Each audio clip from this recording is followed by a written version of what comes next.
picture this. You were 10, and you played every single Wii something title up to that point. You spent hours on virtual console stuff, you even spent money to use the lackluster Wii browser. And you are bored. You feel empty. And just like that, a thought starts creeping into your brain. You try to resist it, you try to fight the urge, but it's too late. You're already too deep. You can't go back, so you just accept your fate and start wondering, can I commit treason on my Wii?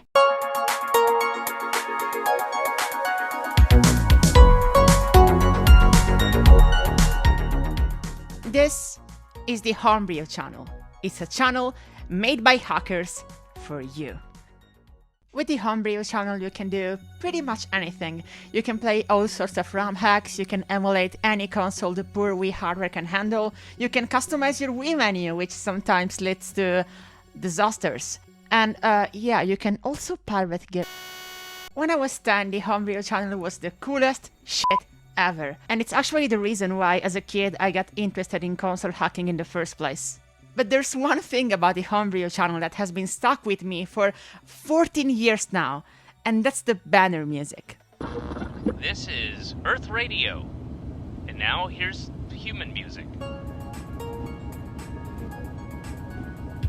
It's short, it's catchy. You listen to this song over and over and over again every time you open the Homebrew Channel, so it slowly becomes a part of you.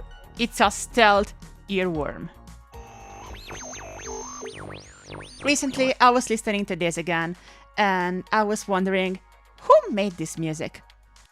On the surface, this seems like a very simple question. You just go on Google, and Google tells you, yo, go on Reddit, because someone already made this question and he got an answer. And you're like, great, let's see what Deleted has to tell us about this guy. It is Dark Wars by Dreamer. Here is the link to the competition that was held to decide the channel music. Okay, so there was a contest? I feel like I'm missing key lore elements here, but whatever, let's click here and it brings us to the contest page and we have a link to the original version of the music. It's that. No matter how hard you try to search for this guy, it seems impossible to find any sort of information, which is weird because most people who own a Wii also know about the Homebrew Channel. The closest thing that I found was this video on YouTube by himself? My name is Dreamer, and I feel like I have a little bit of clarifying to do here. Is that you who did that masterpiece of a music that I can listen on my friend's Wii? I am not that Dreamer. That is someone else, a producer that randomly happens to have the same name that I do. Another guy with the same nickname that also makes music. He's basically the false shepherd from Bioshock Infinite. Dreamer is basically a ghost. But fellas, today we're gonna be hunting. I'm gonna go super deep into the Wii hacking history, connect the dots and find this guy. Because I like the 15 seconds of music that he made 14 years ago.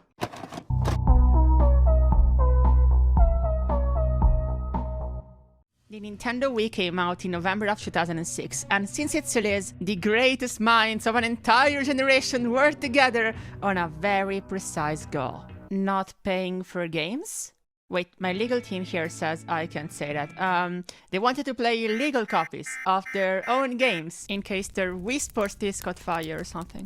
Have you ever heard of Panasonic? They were the company responsible for manufacturing the Wii drives, and before that, the GameCube ones. Hardware-wise, every single Wii disc drive they manufactured was the same, but some of them had a special purpose.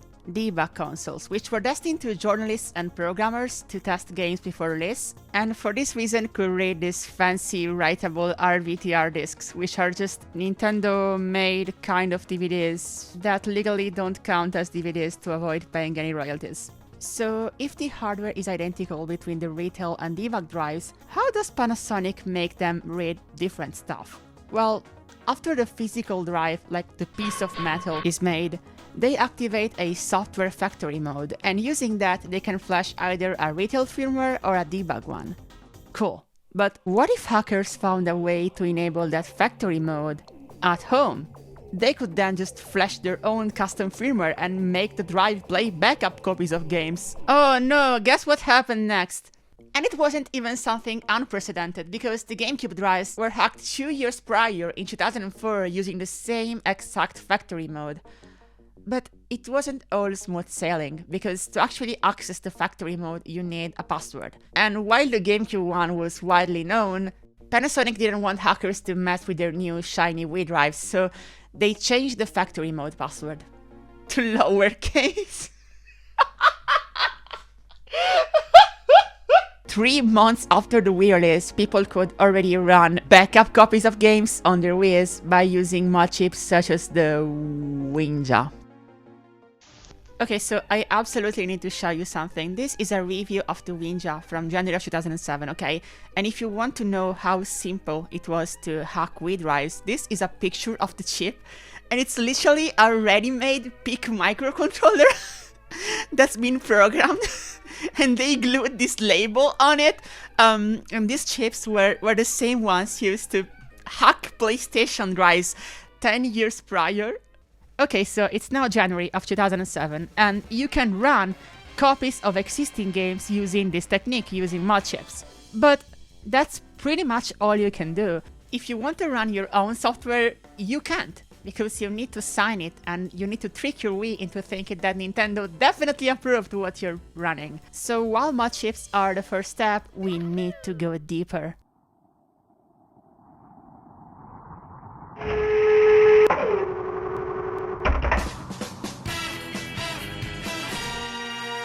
This is the Chaos Communication Congress, a hacking conference that takes place every year in Germany since 1984. So just like the Orwell book, but instead of having people living in a dystopia, you have them hacking stuff and using Commodore 64s.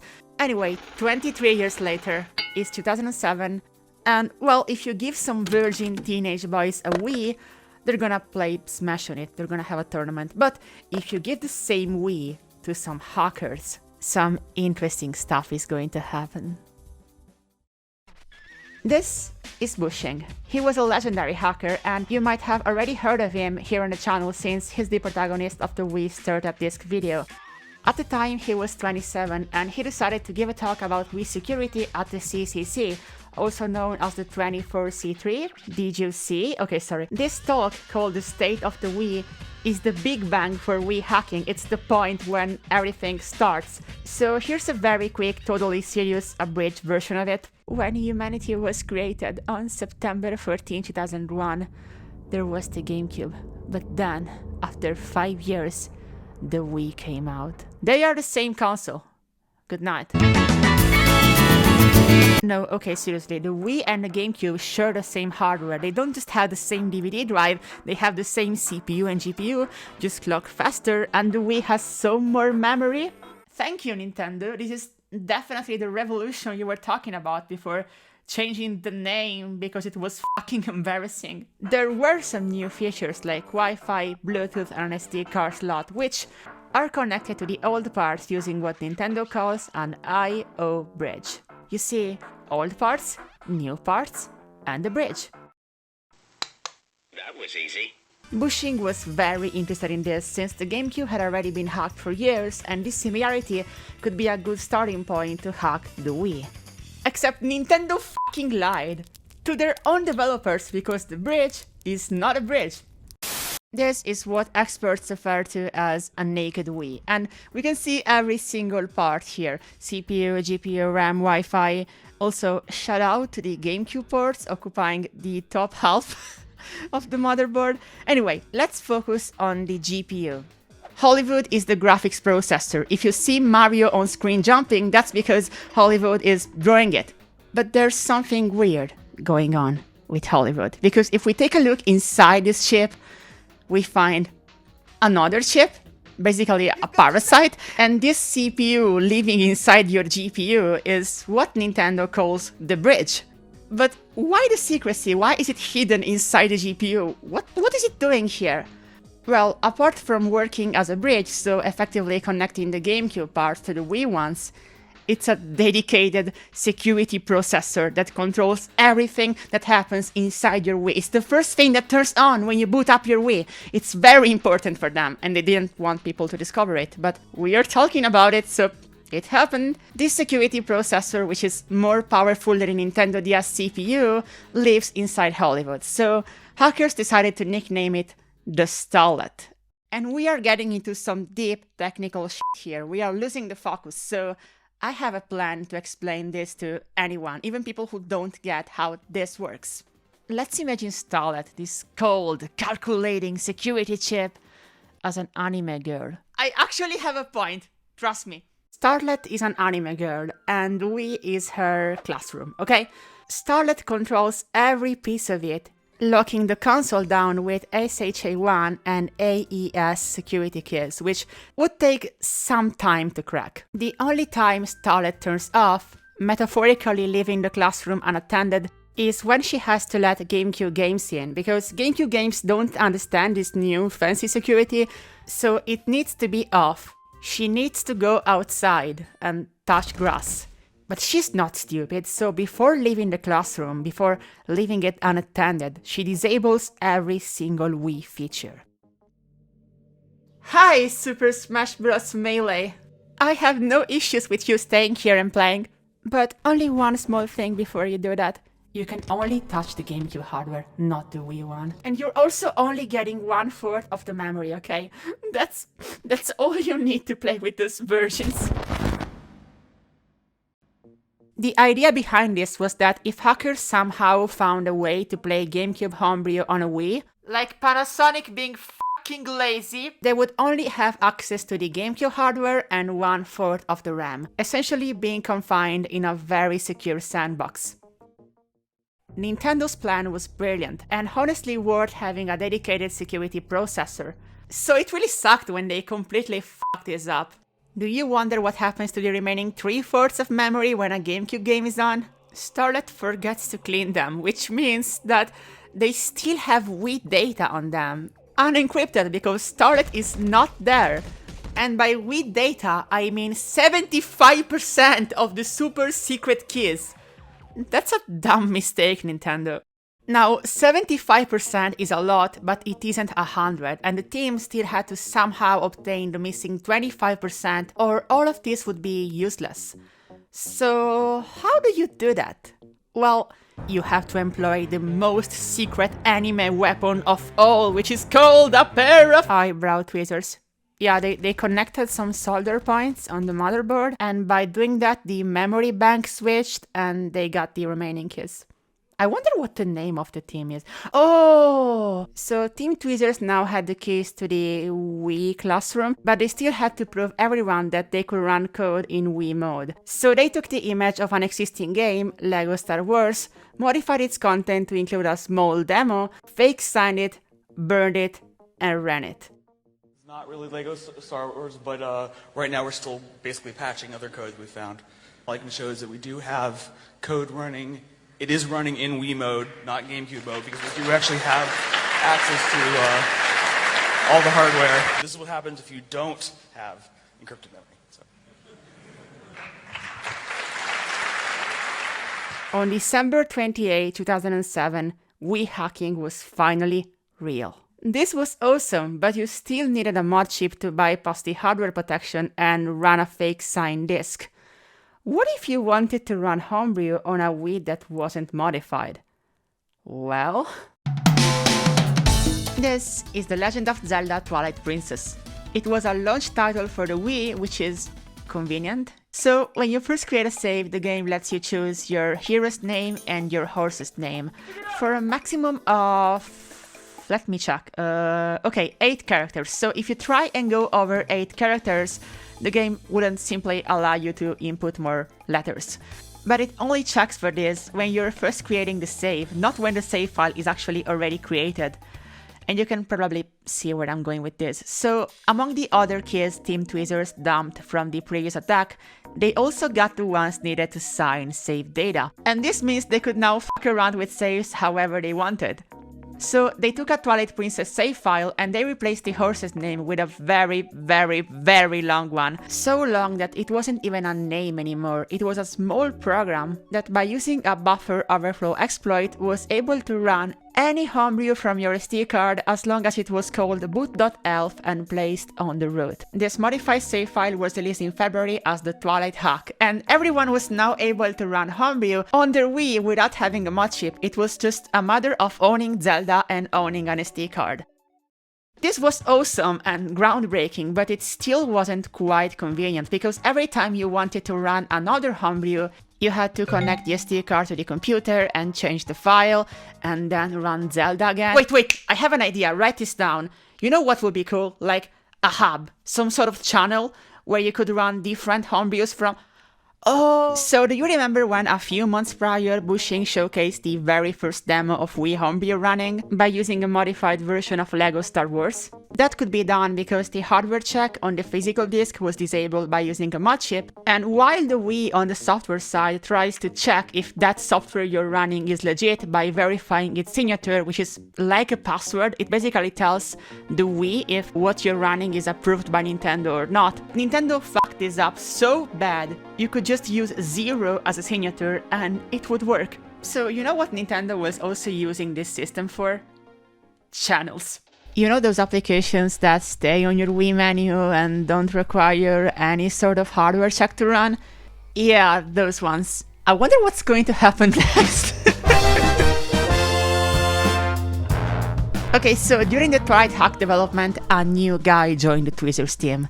Markan. He was only 17, but he definitely knew what he was doing. He was the entire reason why the Twilight Hack was able to boot Homebrew from the front SD card slot. This guy, just like Bushing, is a legend. So he and all the other guys on the team started working on a channel, an actual channel that you would run from your Wii menu and that would boot Homebrew from there. If you have a mod chip, you just burn an installer disk and install the channel using that. If you don't have a mod chip, you can just use Zelda and the Twilight Hack to install this new channel. Technology-wise, everything was ready, but there was still one key thing, one very important detail that was missing. Something not sacrificable for a channel that has to stay on your Wii menu and that you get to experience every time you boot up your console, so you can't escape this thing. If it looks bad, you're gonna be like, why did I install this in the first place? So yeah, you want Wii channels to look and sound good. So Team Twiizers hosted 2 contests on WiiBrew.org,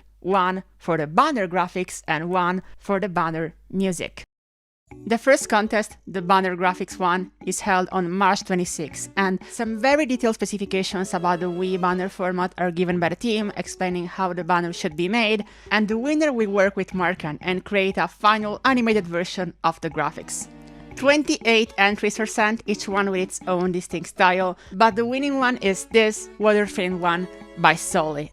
I tried looking up this guy and it's very easy to find him, and not only that, but he's now working full-time as a graphics designer, and this is in his portfolio, so that's very, very cool. But now we need to talk about the second contest, the banner music. The contest for the banner music was held 1 week after the graphics one, with 3 simple requests. The music has to fit in with the other Wii channels, but it also has to thematically fit in with the banner graphics made by Sully. And finally, it needs to have a completely copyright-free license, so that it can be used anywhere needed without having to pay for royalties each time. 20 pieces of music are sent, and some of them are still online. This could have been the Homebrew Channel music in a different timeline or something, and you know it's 2008 because someone left a rude comment under it. But the actual final winner was this unnamed piece of music by Dreamer that we know and love.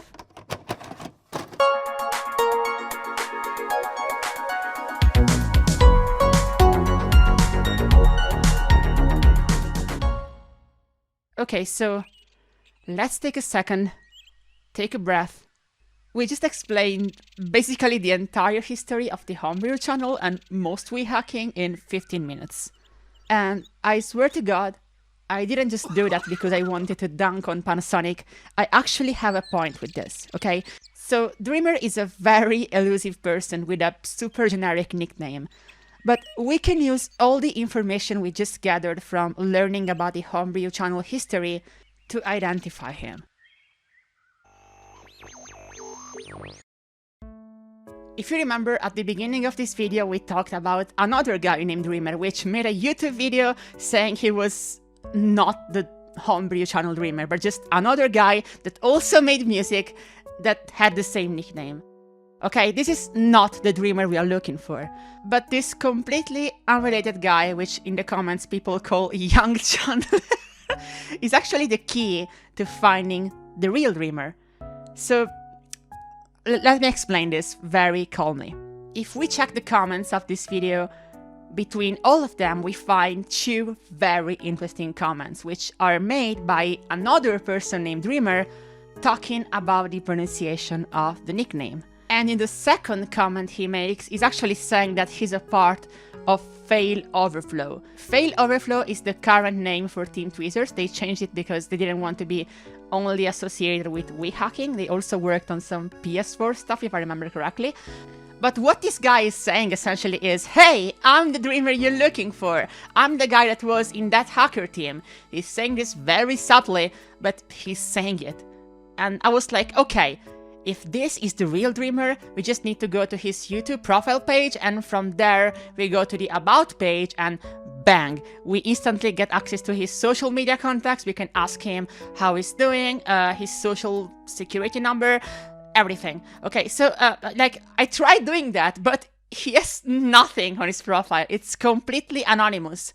So I was basically shit out of luck. Unless I actually used the power of correlation. If we go back to his second comment here, he said one key thing that actually could open the door to finding this guy. Someone linked this video to him on Twitter. So if he's not lying and if he's actually the real Dreamer, we should be able to find him on Twitter. Problem is, Twitter has like 1,000 Dreamers and I'm not going to check them all because it's 1, very time consuming, 2, very fucking creepy. So I have another way which is smarter and faster. And stronger. Sorry, I had to say it was stronger than me. Okay, so let's suppose this guy's legit and he's actually the real Dreamer. Twitter is a social network, so he will probably be using it to interact with people he knows. What we need to do is find one of these people with a public profile, check who they are following, and bang, we instantly get access to the real Dreamer profile. However, to do this, we need a list of people who are or were involved with him at some point of his life. And we do, we just spent half of the video talking about these people, Bushing and Markan, which were the main figures behind the Homebrew Channel creation. Now, as many of you know, Bushing unfortunately passed away in 2016, so I'm not going to check his profile. We are going to see what Markan is doing instead. Markan is very active on Twitter, mostly working on Apple Silicon related projects such as Asahi Linux, for example, and his profile is public. We can see every single person that he's following. All 501 of them. This is going to take a while, but using Ctrl and F and scrolling further, we should be able to scan through all of them and see if he's following Dreamer, the real Dreamer. 1 Twitter later. Intruder alert! Dreamer found! Dreamer found!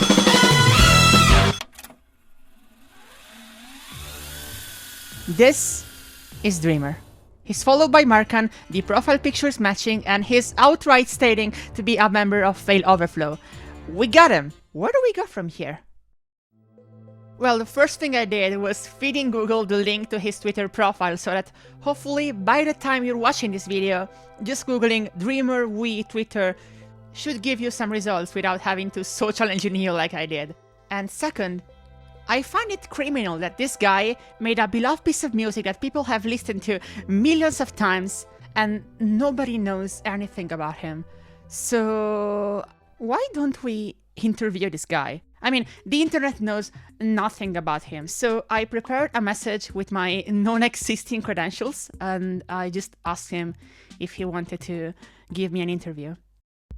And he accepted! Not only that, but he actually said he likes my videos, so I'm officially Homebrew Channel music guy approved, I guess. So today we're going to be interviewing this guy for the first time ever on the internet. But there's one small problem. He only agreed to a written anonymous interview. And this is a video, so I can't just show you the text. That wouldn't work. So I invited a fellow YouTuber, I'm Not a Casualty, and he's going to be voicing Dreamer for the interview. So you can still keep watching like normal. Or in case you're a Zoomer, I know you're going to put this in the background while playing Minecraft and doing like 3 things. The first real question I would like to ask you is, how do we read your nickname? Is it Dreamer or Dr. Mister? It's Dreamer, the nickname I went by for years before entering the Wii scene. I believe I left out the vowels when that nickname was not available to register at some Wii-related website, and it stuck for my involvement in the scene. Recently, and amazingly, some people are taking great pains in pronouncing it as is, all consonants, and I really appreciate their effort. Where are you from and how old are you? I'm currently living in Germany, and I'm in my 40s now, although I don't look like it. Lack of sunlight exposure has its benefits, I suppose. What do you do in your life for a living? I've been professionally programming and designing websites for more than 25 years. What are your hobbies? I like playing with all sorts of small electronics, embedded systems, microcontrollers, old console systems of the 80s. I still make music from time to time. At the moment, I really enjoy the techniques and aesthetics of chiptune music, and I'm trying to improve my Japanese, although I feel I've actually gotten worse in the last few years. Okay, so let's just dive straight into the Wii-related questions, since that's what you're here for. How did you get in contact with the Twiizers team? Can you give us more information about that? After demoing what would eventually become the Homebrew Channel with a silent banner, Team Twiizers made a public call for banner music submissions on Weebrew.org. One would upload the audio file to a server and make the entry on the wiki. After my submission was chosen in an internal vote, I became a member of the team. I've also been working on graphics for the channel and other related projects, BootMe for example, and much more than music, I became the graphics guy of the group. In the process, we all became very good friends, and to this day we hang out both virtually and in real life. What software do you use or did you use to produce music? I've been using trackers to make music since the very early 90s, and I still do on 8-bit machines like the Game Boy or the Commodore 64. I very much enjoy creating music within their limitations and figuring out how to bend those boundaries. In the late 90s, I became aware of a project called Jescola Buzz, a hybrid of trackers and virtual synthesizers. For some time, I used it extensively to create music, and during that time, I used it to create the Homebrew Channel music. All in all, I have not been entirely unsuccessful making music. I have a release on vinyl and actual radio airplay to show for myself, but for the time being, that 15-second loop from 15 years ago is the best known music I've ever made. How long did it take for you to work on the banner jingle? The sketch I submitted probably just took an evening or two, but the final version was a process that took several iterations over a few weeks. Not only for musical tweaks, the bass line for example changed quite significantly, but also for very specific mastering. We wanted to have good music, but we also wanted to match the Wii's other channels' aesthetics as closely as possible, including volume and equalization, and I believe we achieved that. To this day, some people think it's made by Nintendo themselves. Are there any extended or alternate versions of the theme? Because when I was researching for this video, I stumbled upon the Homebrew Channel installer disc, and that one has a slightly different version of the music.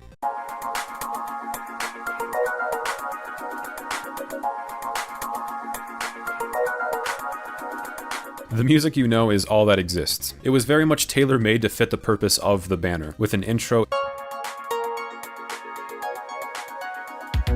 and a looped section.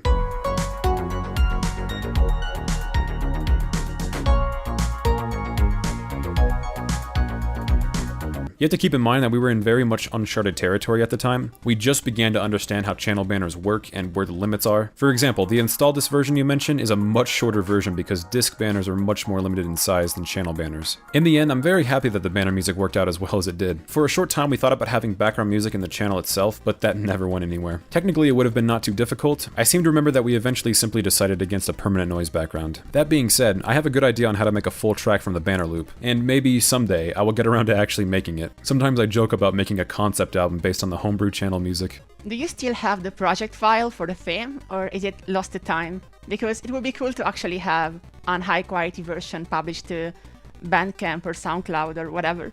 I get asked that a lot, and yes, I still have the project files. The problem is the software, Jascola Buzz, fell in and out of development over the last 20 years, and changed a lot under the hood. With some of the generator and effects plugins not working anymore on more recent versions, while I can get the basics of the track working, it's almost impossible to completely recreate the environment I used 15 years ago. So for now, there's no higher quality version than the one in our public repository. Would you ever consider receiving external help to make the project work again? The sentiment is appreciated, but I'm not very fond of the idea of giving out my music to strangers, but I'm also sure it's not necessary. If I manage to sit my procrastinating ass down and put in some effort, I can certainly get the essential parts working in a more modern setup. People on Reddit have spread the rumor that the official song title is Dark Waters, but according to my research, that's actually the name of the graphics team that you made. Can you confirm or deny this? That is correct. The song never had a proper title, just Homebrew Channel music. Dark Waters was the name of the second darker graphics theme that came with the Homebrew Channel when we made it themable. Alright, so you're German, as you just told me, and this is kind of an obvious question, but have you ever attended a CCC? And are you still in contact with the other members of the team? Do you still talk with them? Of course I visited the Congress. For a good 15 years, it had been the yearly occasion for all of us to meet up in person. We've made a few appearances as a group recently. Many of our members appear in public individually with their own projects now, but we still are a very tight-knit group. We keep close in contact with each other and also meet in person if circumstances allow it, which, considering we're all spread around the globe, happens more often than you'd think. Are you currently working on any projects? Because I would really like to plug them here if that's the case. Nothing worth mentioning at the moment. You can follow me at _dreamer_ on Twitter, and if there's something new, I would announce it there. But for now, my Twitter feed is remarkably empty. Alright, this has been awesome. Thank you for accepting the interview. You finally shed light on who you are and how this was made. And yeah, just thank you for participating in this video and accepting this interview. Anytime, you're very welcome. So, we did it. No, wait, I need to say this in the same tone Pyrocynical did in that video. So guys, we did it. So guys, we did it. We actually got every single element in our bucket list, and most importantly, I got to tell you how Nintendo failed and how Team Twiizers won. And that's satisfying. There's some people I need to thank for making this video possible in the first place. Of course, Dreamer for actually accepting the interview and not blocking me. I'm not a casualty for voicing Dreamer. Rodrigo Copetti of copetti.org, because that website is just mwah. It has all sorts of information and pictures about the Wii hardware, and it saved me from having to disassemble a Wii myself. I actually bought a Wii for this video, and yeah, I haven't opened it. It's still whole, like milk. And finally, Aurora Wright, because she somehow got me in contact with Markan. I didn't get to interview him like Dreamer, but I managed to ask him a few questions about Wii hacking, and I hope I got everything right. But in case I didn't, let me know in the comments, or just tell me whatever you want in the comments about the video, about your life, about the meaning of life.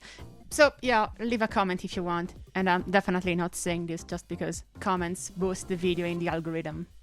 Speaking of which, this video has been